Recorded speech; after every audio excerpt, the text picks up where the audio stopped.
Oh my gosh, you guys are such nerdy, awkward people. I relate. The next thing Faye knows, she wakes up and the house is on fire.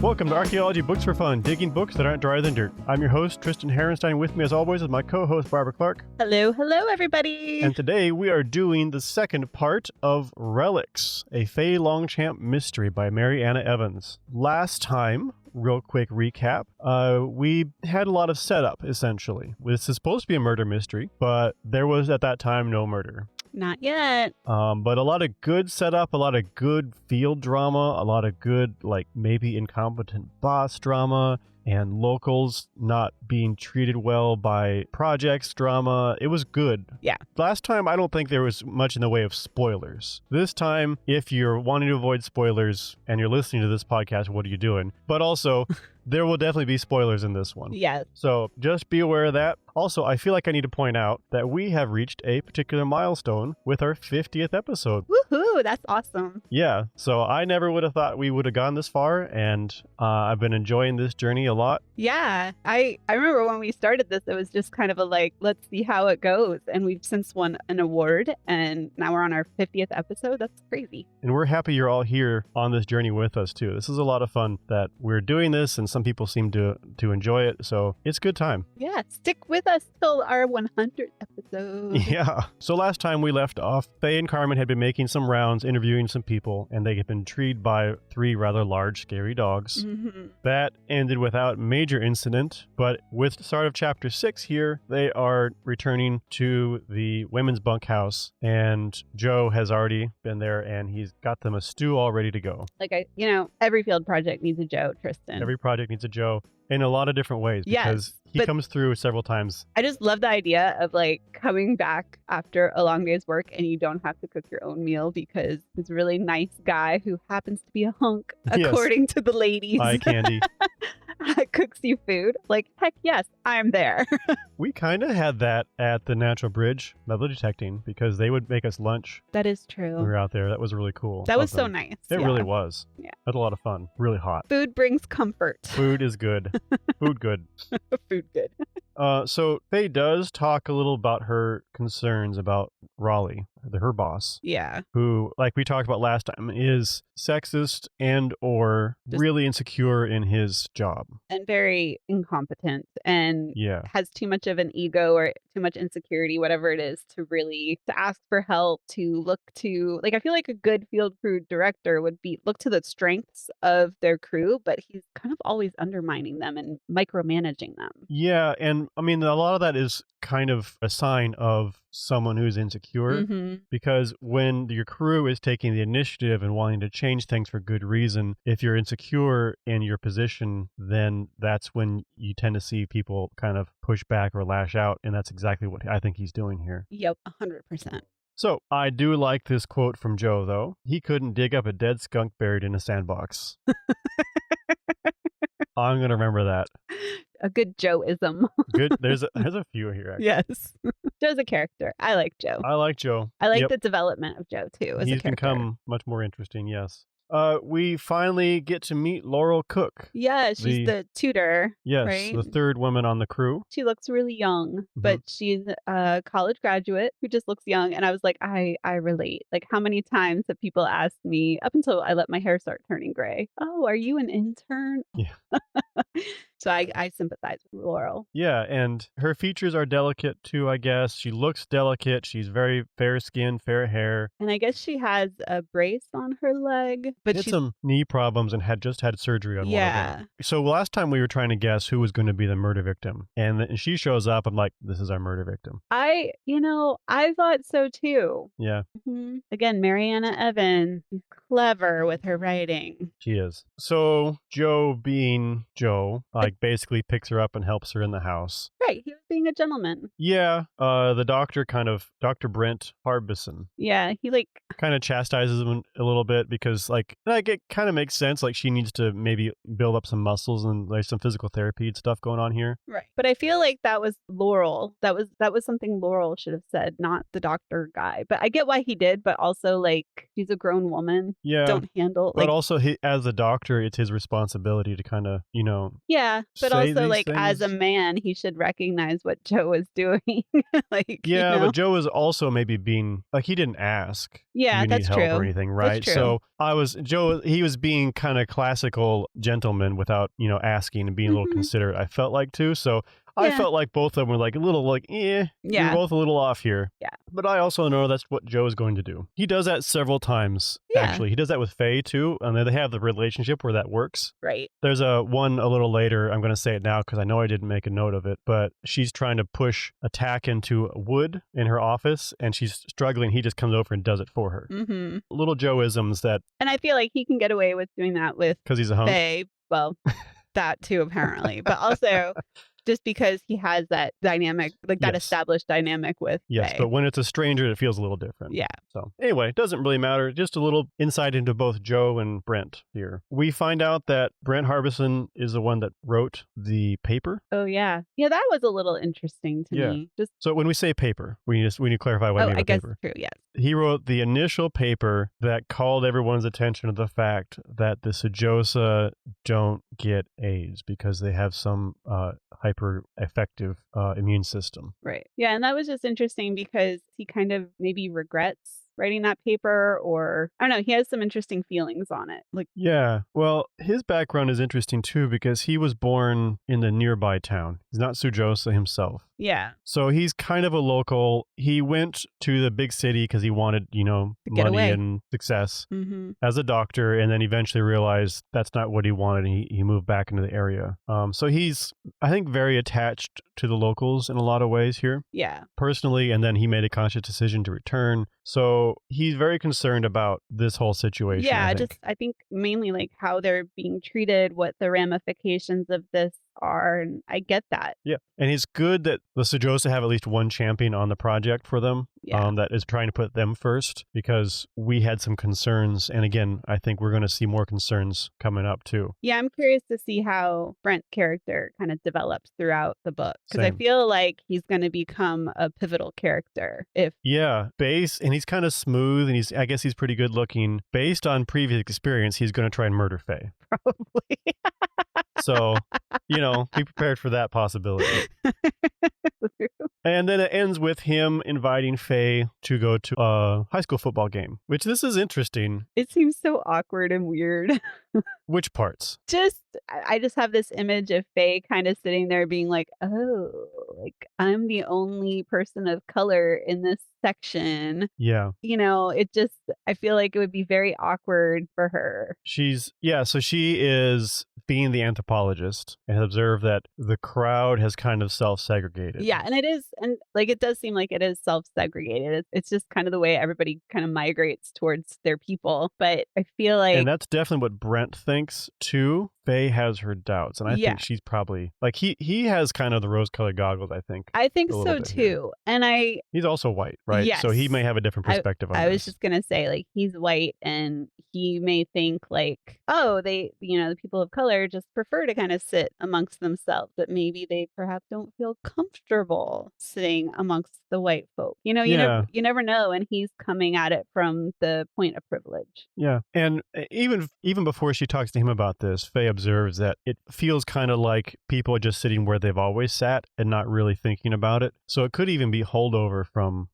more intentionally segregated times. Yeah, yeah. But again, she's kind of sitting just watching, and one thing she does observe is the high school kids. Yeah. Who are mixing a lot better than the parents are. Which is interesting and probably very realistic, I feel like. And hopeful. And yeah. But even then, she is observing disparities within the high school groups. Oh, yeah, which again, also probably very realistic. Right. So we know that the Sujosa tend to be very poor, for example. So she's spotting Sujosa kids, and their clothes are worn out in an unfashionable way. Yep. Also, very few cell phones amongst the Sujosa kids. She even observes that the few that do have cell phones, that's a real luxury because it doesn't work in the Sujosa area. Yeah. And then she sees her local nemesis, Jimmy.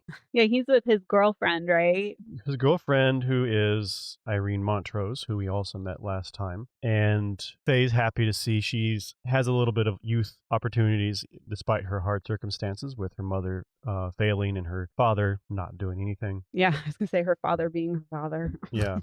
She also realizes that the opposing team here is called the Blue Devils. Yeah. Which then she realizes that what she had, I think had assumed was almost an attempt on her life. Was just a high school prank. High school prank, high spirits around the game, not necessarily meant to target her. Right. Not great, but more forgivable, I guess. And that's Stupid how she teenage feels. Stuff. Yeah. It wasn't necessarily. It was still not good. No. But yeah. At least it wasn't like an actual targeted right. to her and an actual like real threat. Yep. And then Rania Smiley shows up. Oh, yeah. And has really intense words with Jimmy, and we don't know what. Yeah. And I really want to know what. Yeah. So I'm sure we'll find out. Right. Yeah, it seemed like very odd. She was letting him have it for something. Yeah, I'm curious to see what. Yeah. It just seemed very out of place for the football game. Like it's something you would have noticed and been like, what's going on over there? And it seemed intense for that kind of a venue too. Yeah. Like she needed to let him know, and she was unhappy with him now. It couldn't have been after the game or anything. Like right now, we're going to do this. It'll be interesting to see very what that interesting. is. So the game ends. I don't think the local team won. They were talking about how poorly they were doing the whole time. But apparently this date with Brent is going very well, which is interesting because I didn't get an impression that Faye was too impressed with him at the meeting. Right. But I guess, it's one of those situations where you get to know someone a little better and first impressions aren't always accurate. I feel like it's something that could happen in real life too. So we'll see how that goes. Like you said. Yeah. He'll probably try to murder her or something because that's how Faye's life goes.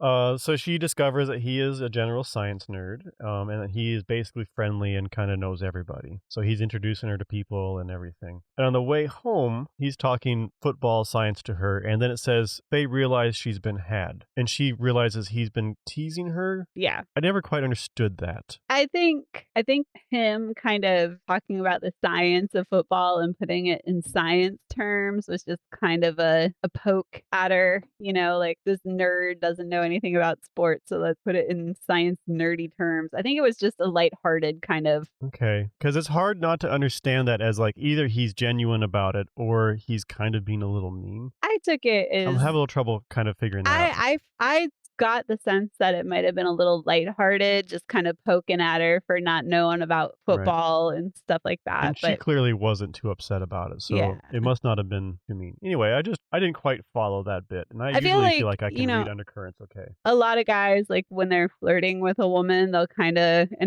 not that it's a great method, but they'll kind of poke at them and stuff, and I think that's what he was attempting to do. It's kind of like the old, schoolyard. Yeah, pull her hair. Yeah, that kind of crap. Do better, guys. Yeah. Anyway, again, this feels a little odd to me, but it seemed like it was received well. And he comments about how her showing up with him was a big social boost for him. But he couches it in a compliment because, someone's so attractive or something. Showing up with me is a big social boost. I think it was meant to be kind of a joke. Yeah. But it kind of didn't feel like a joke, too. I wonder if he's just like an awkward weirdo. It could be. Or maybe his humor just isn't coming through for me as much or something. Yeah. I'm going to give him the benefit of the doubt for now. I mean, Faye is genuinely enjoying his company. Yeah. Even with all this. So it's working for her. Until he attempts to murder her. Right. We're going to give him the benefit of the doubt. Which we did for the previous guy too. And look how that turned out. True. On the drive, Faye wonders aloud if the Sujosa are at risk of losing their identity with all this exposure to the world and everything. And she references the Rural Assistance Project, and that kind of sets Brent off. Mm-hmm. And frankly, this is a lot of what we were concerned about in the previous episode might be happening. Yeah. With a little bit more insight from someone who's been involved and is close to these people. He says it's supposed to help them, but those things that are supposed to be happening are not happening. I mean, we've seen that similar things before. Like I know in the last episode you talked about stealing history and, there's a history of in real life of anthropologists and other scientists coming in and doing that kind of thing. And So, this feels like government level more too, mhm, and or even like it could be. I could see us saying there's some like pharma involvement at this point too, mhm. right? Oh yeah, So apparently there was supposed to be a bunch of stuff that was supposed to happen, but it all got cut. right. So instead of like getting equipment for Elliot Young, who has the skills to do roofing, They brought in, they brought someone from the outside to do the roofing for everybody. and we're like, "Here's your new roof, guys," Right. and they could have provided long-term stability for someone who actually has the skill. Yeah. Yeah, got him started on his job. He just doesn't have the money to buy the equipment he needs. And then he could have some employees and he could have done the roofing. And then it's not charity, and this is something that we talk about sometimes, even with our job. We just held a conference in a small town for this exact reason. We hired, and I say we, I mean, you did most of this, a local Yeah, we had local caterer. caterers, local venue. We Right. worked with the local government and the local historical society, and we tried to encourage folks to, attend the local businesses and stuff. And like according to the survey, it worked, Yeah. So added a little economic boost to the community. And some people like our conference was only 2 days, and there were some people, according to the survey, that stayed 5 days. Yeah. So And that's not, of course, quite the same as the Sujosa situation here, but it's not entirely right. different either. Yeah. So it's just an example of how we try to do better with this sort of a thing. So yeah, he's very angry. And then he specifically calls out Carmen for doing active harm. Yeah. He says her tone is patronizing, and that filters down to the people who are making decisions, which we observed that Mm-hmm. in the sample interview we got last episode. And this is basically an indication that she's not learning. Because we said, well, maybe that's a learning experience. And this is an indication that no, this That's is how a she is. repeated Yeah. pattern. And of course, this gets a little uncomfortable because Faye likes Carmen. Yep. So I did like the quote, academia was rife with intriguing, intelligent people who couldn't stand half the other intriguing, intelligent people surrounding them. Accurate.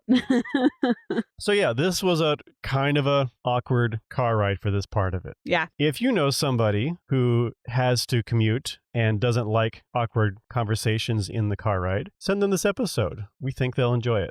But even though we're questioning his social skills to some degree, he seems to have enough to like key in on the awkwardness and redirect the conversation. Yeah. And they start talking about Jimmy Lavelle once again. And again, everybody loves him. He's going to college. Yes, which is a big deal. Yep. And Faye worries about him going to college and then Irene being a high school dropout. And anyway, doesn't really matter for this. Faye just worries about, heartbreak and basically Irene having opportunities and not getting them. So yeah, that brings the conversation around, a little more cheerful, and they pull up and Joe's waiting for Faye on the porch. Once again, kind of that old style gentleman thing that works because it's Joe. Yep. And Faye just knows that's Joe. And then she does something kind of not nice. She tells Brent that Joe killed the last guy she dated. Yeah. Without any context or explanation. I'm like, that's kind of not nice in a lot of ways. I feel like, yeah. I kind of laughed, but like, ew. they're so awkward. And I don't know, again, if that was meant like kind of a flirty joke, but like. It kind of, when it's true. Right. Yeah. It's kind of not a thing that you should be throwing around, I would think. Yeah. Oh, well. It's weird. It's weird. One of the things I like about this story in general is that Faye has her faults. Yeah. Right? Yeah. That's definitely a problem with a lot of stories, is the character's too perfect. And Faye definitely has her faults. Yeah, for sure. And I just, the dynamic between her and Brent is just like, I mean, I guess cringy, but like kind of like. That could have been getting him back for the teasing Right. before a little bit, I suppose. I didn't think of that. It's like cringy, but like innocent cringy so far. Yeah, it's not meant like any malicious way, we don't think. It's just like, oh my gosh, you guys are such nerdy, awkward people. I relate. Not me. Yeah, definitely not. So, turns out Carmen and Irene have been trying to get to know Joe better. Of course they have. Of course they have. And apparently Irene was having particular success and got Joe to talk, which is, I guess, is a feat already. Yes. And then got him to teach her some flint napping, which that seems like a field thing to do. Mm-hmm. So it sounds like they had a nice time. Kind of liked hearing that little bit of people trying to engage with Joe or get engaged with Joe. The guys leave and the women talk a little bit, and Irene and Faye go to bed, and Carmen says So they only have a kerosene space heater. So Carmen says they leave it in the hallway to heat the house as best they can all the way around, and that's going to be important. Right. The next thing Faye knows, she wakes up and the house is on fire. Yeah. She woke up because she hears Laurel crying for help. Because she is, like we said, not very mobile and can't get around very well. Faye gets to Laurel. Luckily, in an old house, often rooms will be connected by a door, and that seems to be the case. So her room was directly connected, so she goes to Laurel. She does kind of breaks out of a window and then body flop with Laurel, I don't know if how you would pull someone out of a pool or something. It kind of felt like to me, just kind of grabs her from under the shoulders and falls out the window. Flops out the window. It feels like divers when they go off the edge of the boat diving. It's kind of what she did, only she's hitting the ground and not water. Yeah. And it doesn't go real great for Faye. I mean, if you're trying to get someone out of a window quickly, I don't know how else you do it, right? And especially if you don't have much time and they're physically heavy enough for you can't, boost them out or something. Yeah. In emergency, it seems fine, but she cracks her head real good. Yeah. And she's kind of in and out and wobbly for a while here. Most definitely seems to have a concussion. But before she goes out, they realize that they don't know if Carmen's out. Yeah, and she doesn't remember hearing Carmen yell for help or anything either. So she's really worried about Carmen. And that is the end of this chapter. A mild cliffhanger. Dun, dun, dun. Chapter 8 is super short and actually very effective choice on this. It's only a couple pages. Yeah. But it's basically just Faye kind of coming in and out of consciousness and experiencing little snippets of what's going on. We meet Fire Marshal Adam Strand, who seems like maybe the coolest new character yet. Yeah, yeah. And then we hear him talking to someone saying the victim's body recovered soon. So basically we know that Carmen didn't make it out at this point. Yeah, I don't think he explicitly says Carmen, but it's assumed. It's assumed, and then it is. So sad. Yeah, we like Carmen. I would have been more, we probably still will explore her interview style, I think, in the book. Yeah. I'd like to hear more about that. We know what Brent thinks. What does Faye think? That kind of a thing. Right. Yeah. I think she's still gonna, obviously she's the murder victim, so she's gonna still be part of the story, but I think her research is still gonna kind of show up and play a part as well. Yeah. Yep, for sure. I'm suspecting we'll find out her research may be the reason she died. Oh, yeah. So we just emailed Mariana Evans because we did that interview with her and it was great and she was great. And we thought we'd let her know that we're reading the second book. And she, I think, unintentionally left us a little spoiler because I commented that we haven't gotten to the murder yet. She said, oh, yeah, I left it a little while that time. I wanted everyone to like her. And I'm like, oh, no. It still could have been Irene, or we could have had a lot of development with Laurel in the last minute, but it wasn't. But I love that Mariana Evans, thought to do that. She's so intentional with her writing. She doesn't necessarily just go by a template or some murder mystery equation, right? She kind of throws in her own flair, and I like that. Yeah, and like we said last time, the scene setting for this whole project, I could just read that. Yeah. It's so good. The work drama is just chef kiss. Yeah, it's really good. So chapter 9, Faye comes to on a strange couch. The Brent and the fire marshal are both there. And they make the comment on the first cold night of the year, something like this always happens, which kind of gives you kind of insight to the planning of the murder, kind of somebody really thought this through and tried really hard to make it look like an accident. And what I take from that too doesn't necessarily mean that somebody always dies, but there's basically always a fire. Yeah, for sure. But yes, that definitely, because at this point it was just an accident. Right. But the space heater effectively was too close to her bed. We find out a little later that they think she knocked it over. Right. But remember, Carmen specifically said it stays in the hallway. Right. And Faye knows that. Yep. But the fire marshal, doing his job and trying to console her and give her reasons, says, people don't think clearly when sleeping, that kind of a thing. Right. And then at this point, they haven't done a real investigation yet. And Carmen, Faye is adamant when she's talking to Adam, saying, Carmen would not have done that. She would not have put the space heater in her room. I talked to her. We had a literal conversation about this. Right. But the ultimate thing is, it is in her room. Right. Yeah. And you have to go based on what the investigation and what the evidence is showing you, which especially I get. In his position where, witness memory can be so shaky in the best of times. And then she's almost certainly had a concussion and should have been in the hospital for a scan probably from this concussion, considering that she lost consciousness several times. Yeah. But they wouldn't fit the narrative maybe. So I just get to a hospital. And I guess the church, people are coming to the church. I guess maybe that becomes kind of the This will be Sunday morning. yeah, so it's so weird that everybody's just, like, going to church and there's been this fire, but I guess yeah, but you can see the church from where Faye is resting after the fire. Yes, and this is in the men's lodge. Yeah. And, it makes sense because you would be going to church anyway, probably. Yeah. And why would you not go to church and pray for the victim and stuff, Yeah. right? I mean, that just feels like it would be the way to go. Brent says, this could be important. Oh, Faye says she feels like she should go, and Brent says she wouldn't be welcome. Right. Or they wouldn't be welcome. Right. Including himself in that. So we don't know quite what that means yet, but I could see that going a lot of ways. Brent had apparently put stitches in her head because she knocked it pretty cut good. her scalp open. Yeah. But she kind of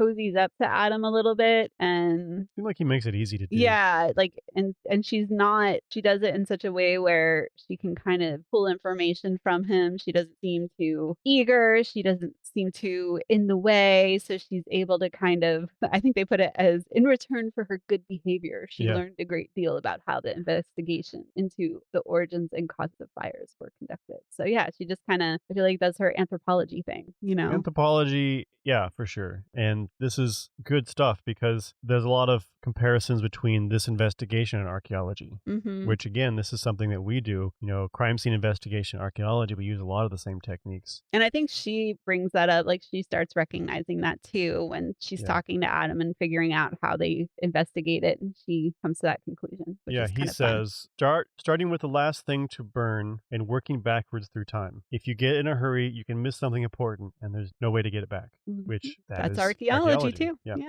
They have an arson dog, which Faye notes is something she'd love to have in archaeology, but we don't, and that's not entirely true. Right. We have human remain detection dogs. So like in a cemetery context, in a burial context, you can use canines that have been trained to detect human remains. And it's really interesting because we know of one particular dog who, unfortunately now she's deceased, but when she was doing her thing, she detected burials that were like 8,000 years old, I think. Yeah, and Faye notes that everything she's working with is too old. Like, nah. Right. It just, for most cases like this, you have them specially trained for something in emergency. You need to use them. We wouldn't use them to like detect chemicals and stuff. Right. Although now that we know that like fire dogs are, in theory, we could. Yeah, and I think it's really just like what the dog is trained for and the dog's experience, like. And then conditions matter a lot. A lot. Too. We learned that like in talking to that dog handler we work with. Like it is crazy how just the slightest like increase in humidity can really affect how the dog is able to work. Well, trees I thought were interesting because they will pull up particles from the burials, and then when it rains, that will drip off the leaves, and the dog can trigger under a tree. Yeah, it'll trigger like the drip line rather than where the actual burial is, which is wild. Crazy cool. Science. Love science. Love dogs. They're awesome creatures. He notes that when they're looking for these chemicals, they look particularly in the floorboards and the cracks in the floorboards. Yeah. Because that's where the chemicals go, and he says they're protected. I wonder if it's an anaerobic environment situation where they are not exposed to oxygen so they don't burn. Oh, yeah. That would make sense to me on how that works. And I wonder if it also has to do with like how fast the fire moves. Because I know like if I'm thinking of wildfires, like when they move really fast, they don't burn as much of the understory. Yeah. I feel like when you're talking like accelerant like kerosene though, right? Yeah. It feels like that would just go. Yeah. Unless it needs oxygen also to burn, which I bet it does. If you are a fire marshal or study fire, comment. Let us know how this whole thing works. Yeah. We're interested. Is it anaerobic or is it something else? I'd like to know. Yeah. The dog kept sniffing where Carmen's pillow was, and it kind of like sniffed it, left it, sniffed it again. It kind of like, it was interested in it, but it wasn't signaling anything. Yeah. So they trigger, they'll sit down when they found something. And so it was kind of not giving mixed signals, but not giving definitive signals. And so, but I think they still like took evidence from her bed. Yeah. And then again, this is when I'm like, okay, this guy's good, because the fire marshal's like, we're going to get a sample of that. Right. I was glad to see that, because it would be so easy just to be like, oh, nope, the dog didn't trigger, so we can't take it. But he was watching and thinking and being thorough. And I respect that. Yeah. And I feel like it's kind of like in archaeology too, or in any science where it's like, okay, there is something going on there that is abnormal. We're going to investigate that further. Yeah. And it was nice to see that, because he could have so easily just been like, meh. Faye, after all this, starts to work to take her mind off things and start looking at aerial photos. Again, this is something that we do in archaeology quite a bit. We get a little more detail about why she thinks Raleigh's choice of digging is wrong, and some signs of, there's some discussion about how the community has changed over time. I noted some things, but I don't know that any of that's necessarily important, like the mystery, but basically not a lot has changed. And it says what Faye needs here essentially to be sure she's found something of the era they're looking for. She needs to find the artifact datable to the earliest era and linked to a particular culture. Like, we don't usually get smoking gun artifacts like that. Yeah. It's not something we'll typically find. No. But then it does kind of back down and say, if we find an old settlement, we can look at how the features are arranged and stuff and get an idea of what culture may have been involved in this. That's more in line with what we would hope to find typically. Yeah. I have been on projects where we found the smoking gun artifact, but it's not very many. And she's trying to figure out where she wants to dig because she knows the place Raleigh's got them digging is not the place. And I think what they're saying here, so the bridge is fairly recent across the river, so people would have had to cross the river to go to the nearby town, which means there was probably a ferry. Yeah. And I think she's thinking she wants to look for the ferry crossing. Yeah. And I think that's not a bad idea. Yeah, which is so cool because last week I was invited by one of the underwater archaeologists for the state to go look for some remains in the Wakulla River, and we took a little canoe out there with the local informant, and one of the things we were talking about was the potential for a ferry where now the bridge was, and I was like, oh my gosh. Yeah. I'm living Faye's life. Yeah. Without the murders, I hope. But yeah, no murders. We didn't even tip the canoe. We were so proud of ourselves. Yeah. Joe shows up, and this is where he does the thumbtack thing. Yes. Interesting. I get a little back and forth on him about Raleigh. He doesn't seem to quite share her harsh opinion of him at first, but he kind of said you couldn't find a dead skunk in a sandbox before. Well, and I also think Joe's in a different position. There's not as much at stake for Joe, so I can see why he's also a male. Yeah. He's just a crew member. He's not making decisions. Yeah. So it is very different for him. He'll stick up for Faye whenever he thinks it needs to happen too. But like Raleigh's not going to cause as much trouble for him as he could for Faye and is. This is where we find out that Faye has apparently decided she's not going to finish his excavation, despite what Magda told her she should do. Yeah. She's going to backfill and then find some place else to dig, which, all right, I'm interested to see how this goes for her. And I get her reasoning. Like, she's not why wrong. waste time? Right. Like, for a guy's ego. Right. And then the work he's been doing isn't worth trying to fix, frankly. Right. Yeah. Joe mentions he heard of an Indian mound nearby on a place called Lester Hill, which Lester is an old family name. And Faye observes that settlers often built on or near Native American mounds. Mm-hmm. So she thinks that might be a prime spot to investigate. I think that is probably a very strong option. Yeah. Dr. Bingham shows up. And she finds out that he's a total nerd and interested in things in general, and she likes that. And I think that makes her a little incautious, because to this person she barely knows has been on the project for a while, she starts bashing Raleigh to him and telling him her plans. Which I feel like with her lack of experience in situations like this is pretty realistic for what could potentially happen. Yep, I'm hoping that doesn't bite her later, but I feel like it could. I feel like it's going to. I feel like it could, yeah. Mm-hmm. She literally calls him Raleigh incompetent and stupid. Yeah, not great. No. So it could be a little better because he does caution her, like, hey, you got to be a little careful here. So he has the experience to say, and he's not necessarily out to get her here. Right. So maybe this will turn out okay for her still. But he's not wrong. She needs to be more cautious here. For sure. Because like we said, small field, you don't want to burn bridges, you don't have to. And this project is already tough enough. Yeah. And then we find out that he's telling her that half the team thinks Raleigh's out of his depth. Half the team thinks he's intentionally trying to sabotage the program. Yeah, which is interesting. And I'm very, that piqued my interest. I was like, I wonder why he would do that. I find intentional sabotage, or the reasons presented for intentional sabotage, to be kind of weak. Yeah. Basically, his ego, he's afraid that they'll find something that disproves him or proves a rival's right. But I could also, that kind of stuff happens, though, too. People build their entire careers on one theory or something, and then it's like they forget science is pretty much the act of disproving things. Yeah. And I could see it happening. I don't feel like it's established enough that he has personal stakes in right. that. Yeah. So I need to know more yet. I do like Joe's quote, though. If Raleigh's not interested in finding out the truth, what good is he? Yes. I love that whole thing. He's was like, professors don't build things, they don't sell things, they don't do things for people. Yeah. All they do is study things and find out the truth. And so if he's like, not doing that, yeah, why? if he's not doing that, then what good is he? And I'm like, I love that. Joe with the hot takes. Yes.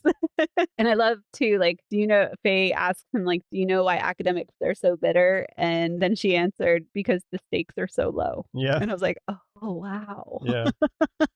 Man, the feuds are amazing though. They really are. So Faye and Laurel are bunking in the men's house now, and Faye wakes up with a headache and anxious, and so she sits up and basically reads through one of Carmen's old interviews. And this is interview with Miss Dovey. Yes. Dovey? I said Dovey, but Miss Dovey Murdoch. And she's a character. I like her. Oh, yeah, I like her a lot. We get some local legends. We get a story that she heard from her great-grandmother about basically women who were kidnapped from somewhere by sailors, and they fought back and then were basically just left to die in the room, and ultimately they and the sailors fell in love. Yeah. And things. That's the story. It's kind of weird. It's very weird.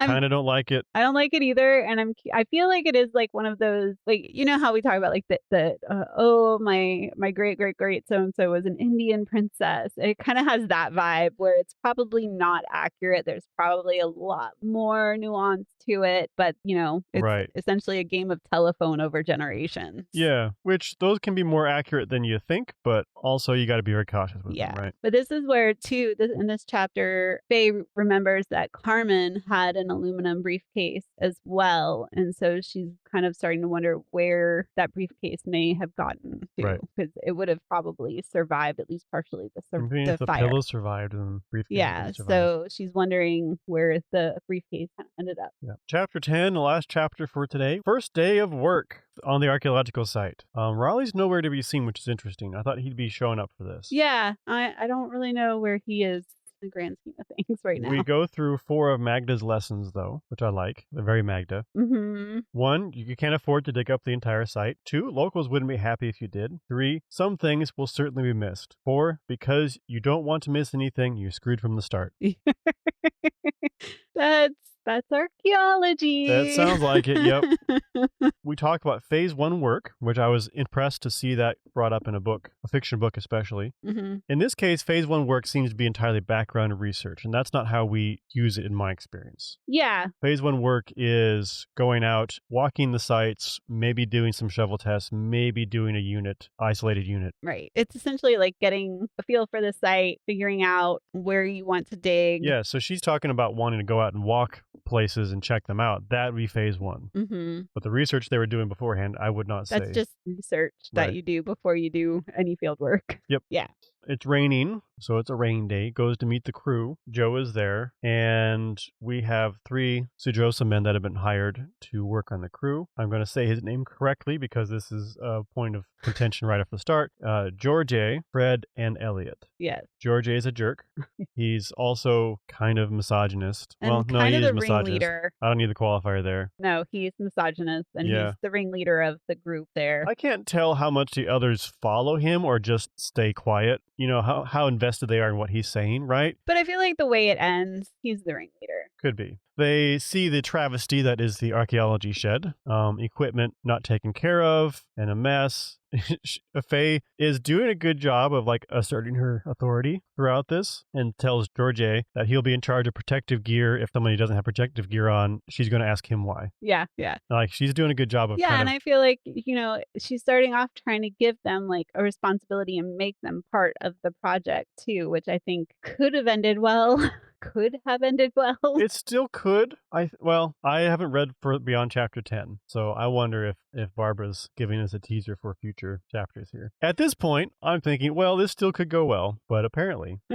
Also, the artifacts are just a nightmare. They just basically put everything in a shoebox. Nothing's labeled. So bad. Nothing's clean, which, to be fair, in the field, you wouldn't necessarily do the cleaning. Right. If they had a rough sorting or, a field, a little lab lab setup. Sometimes it's like under a tent with like folding tables and Rubbermaid containers where you can do kind of a quick clean to see what things are and stuff like that. But the real cleaning usually happens back in a lab somewhere. But labeling is, considering Raleigh is supposed to be doing certain things, might be criminal. This would be like a complaint to the RPA, or Register for Professional Archaeologists. Well, like, you know, you and I always talk about comparing it to a crime scene investigation. This would be like picking up bullet casings from a crime scene and just shoving them in a box somewhere. And then the police and the investigators come and they're like, well, where were they? Laying in the ground. What's the context? And you're like, oh, I don't know.